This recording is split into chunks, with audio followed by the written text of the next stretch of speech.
Tendance, mon ami. Chaque soir en ouverture de Smart Bourse, nous retrouvons Pauline Gratel qui vous apporte les infos clés du jour sur les marchés. Bonsoir Pauline. Bonsoir. C'est le deal de cette fin d'année et peut-être même le deal de l'année avec Netflix à la manœuvre. Oui, Netflix a annoncé le rachat de Warner Bros. Discovery pour 83 milliards de dollars, dettes comprises. Netflix est parvenu à écarter la concurrence de Paramount et Comcast pour ce deal.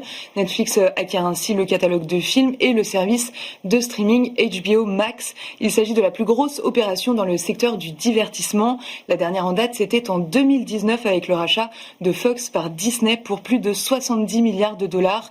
La transaction devrait être finalisée d'ici 12 à 18 mois selon les deux entreprises.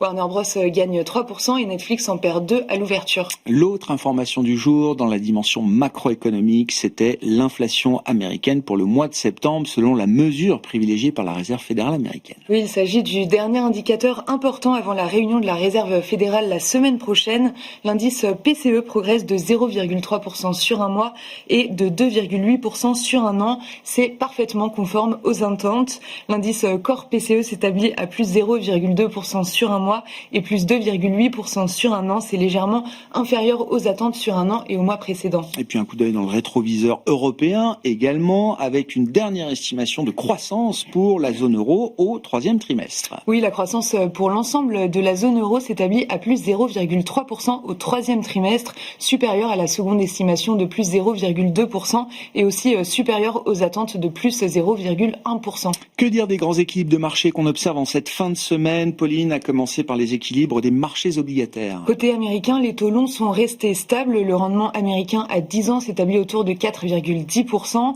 En Europe, le rendement allemand à 10 ans se tend encore un peu aujourd'hui pour évoluer autour de 2,80%.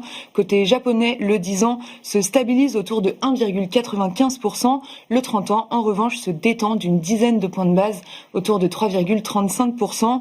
Sur le marché d'échange, le dollar se stabilise, ramenant l'euro-dollar autour de 1,1650 et aussi l'argent a inscrit un nouveau record à près de 60 $.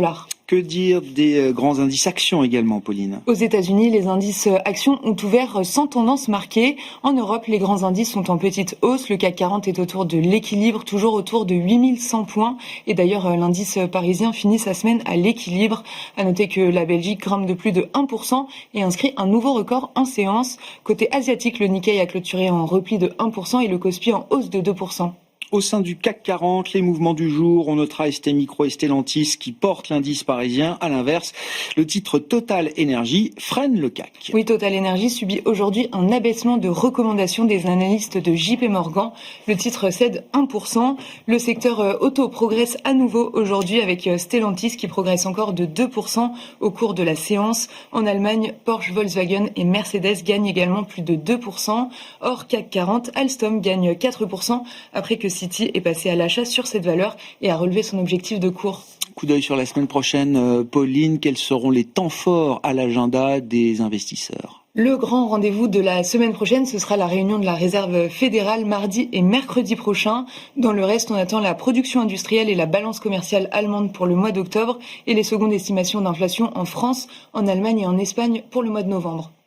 Tendance, mon ami, chaque soir en ouverture de Smart Bourse, Pauline Gratel est avec nous et vous apporte les infos clés du jour sur les marchés.